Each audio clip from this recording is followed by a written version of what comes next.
Halo semuanya, di video kali ini saya akan membahas materi mengenai konsep dan sifat logaritma. Sebelumnya, perkenalkan nama saya Niko Nadia Triwulandari, nomor absen 25 dari kelas 10 MIPA 6. Kita langsung aja ke topik pembahasan yang pertama mengenai konsep logaritma. Nah, di sini aku mempunyai sebuah kertas. Anggap aja kotak kuning ini sebagai sebuah kertas ya teman-teman.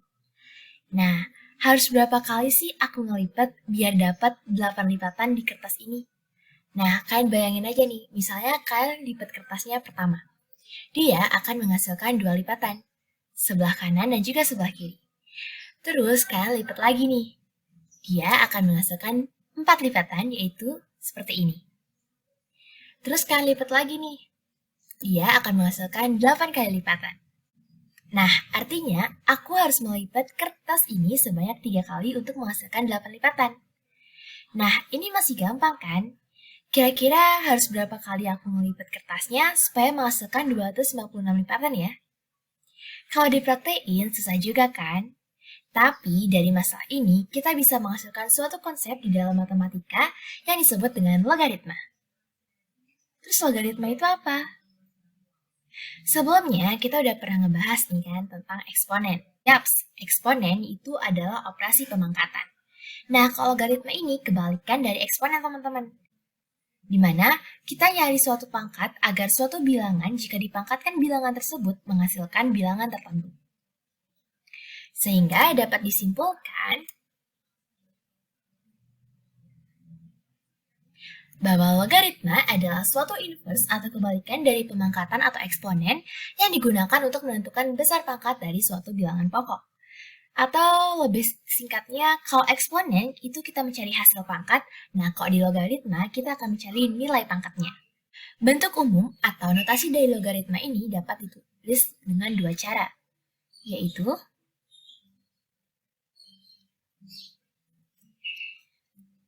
seperti ini dan juga seperti ini.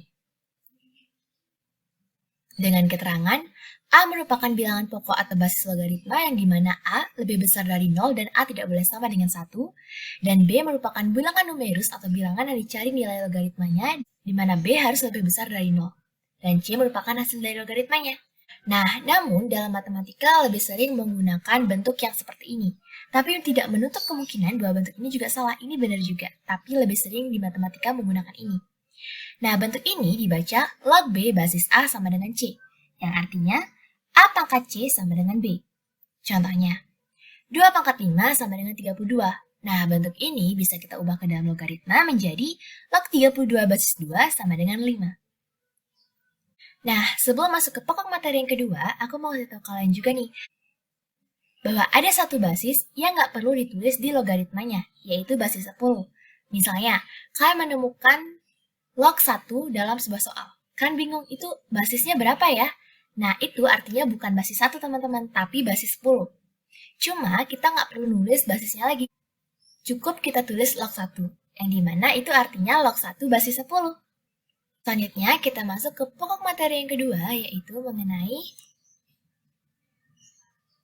sifat-sifat logaritma.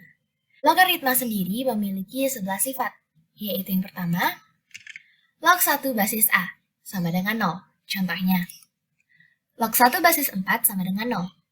Yang kedua, log A basis A sama dengan 1. Contohnya, log 5 basis 5 sama dengan 1. Yang ketiga, log B basis A ditambah log C basis A sama dengan log B dikali C basis A. Contohnya. Nah, seperti yang udah aku jelasin tadi, kalau kita di soal ketemu misalnya langsung log 25, itu artinya log 25 basis 10, yang artinya basisnya 10, tapi nggak ditulis. Nah, kita lanjut, log 25 ditambah log 4 sama dengan log 25 dikali 4 sama dengan log 100, yang artinya log 100 basis 10, yang artinya 10 pangkat berapa sih biar hasilnya 100, jadi jawabannya 2. Sifat yang keempat, log B basis A dikurangi log C basis A sama dengan log B per C basis A. Contohnya, log 60 basis 2 dikurangi log 15 basis 2 sama dengan log 60 per 15 basis 2. Sama dengan log 4 basis 2. Yang artinya 2 pangkat berapa sih biar hasilnya 4? Jadi jawabannya 2. Sifat selanjutnya,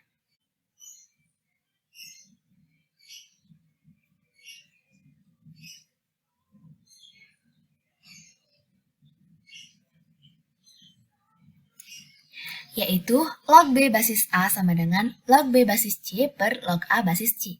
Contohnya, log 6 basis 3 sama dengan log 6 basis 2 per log 3 basis 2. Selanjutnya, log B basis A sama dengan 1 per log A basis B. Contohnya, log 2 basis 8 sama dengan 1 per log 8 basis 2. Yang dimana hasil dari log 8 basis 2 itu 3, jadi hasil akhirnya 1 per 3. Selanjutnya, log B basis A dikali log C basis B sama dengan log C basis A. Contohnya, log 7 basis 3 dikali log 9 basis 7 sama dengan, nah 7-nya itu kita bisa coret. Jadi hasilnya log 9 basis 3 dengan hasil 2. Selanjutnya ada A pangkat log B basis A sama dengan B. Contohnya, 3 pangkat log 7 basis 3 sama dengan 7. Sifat yang selanjutnya,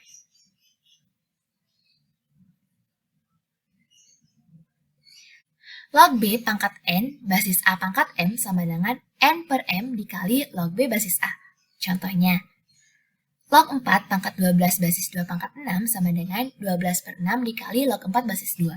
Sama dengan 12 per 6 hasilnya 2. Log 4 basis 2 hasilnya 2, jadi 2 dikali 2 sama dengan 4. Selanjutnya, log B pangkat M basis A pangkat M sama dengan log B basis A. Contohnya, log 9 basis 4. Nah, angka 4 itu kalau dijadiin bilangan berpangkat sama dengan 2 pangkat 2 kan? Kalau angka 9 juga dijadiin bilangan berpangkat jadi 3 pangkat 2. Nah, jadi kita ubah. Sehingga menjadi log 3 pangkat 2 basis 2 pangkat 2. Jadinya bentuknya sama kan kayak sifat yang ini? Sehingga hasilnya menjadi log 3 basis 2. Dan sifat yang terakhir yaitu log B pangkat C basis A sama dengan, nah C-nya itu kita bawa ke depan, jadi C dikali log B basis A. Contohnya, log 125 basis 2 sama dengan, nah 125 kan kalau dijadiin bilangan berpangkat sama dengan 5 pangkat 3 ya. Jadi kita tulis log 5 pangkat 3 basis 2 sama dengan 3-nya kita bawa ke depan, jadi 3 dikali log 5 basis 2. Nah, untuk lebih memahami tentang logaritma, yuk simak latihan soal berikut ini.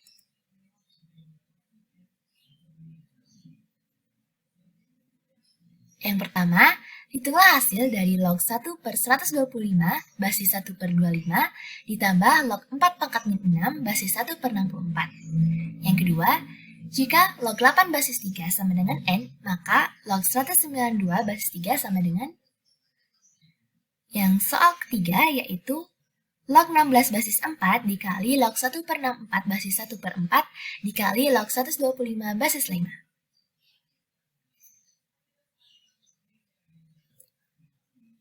Sekian video materi dari saya, mohon maaf bila ada kesalahan kata dan sampai jumpa di video selanjutnya. Terima kasih.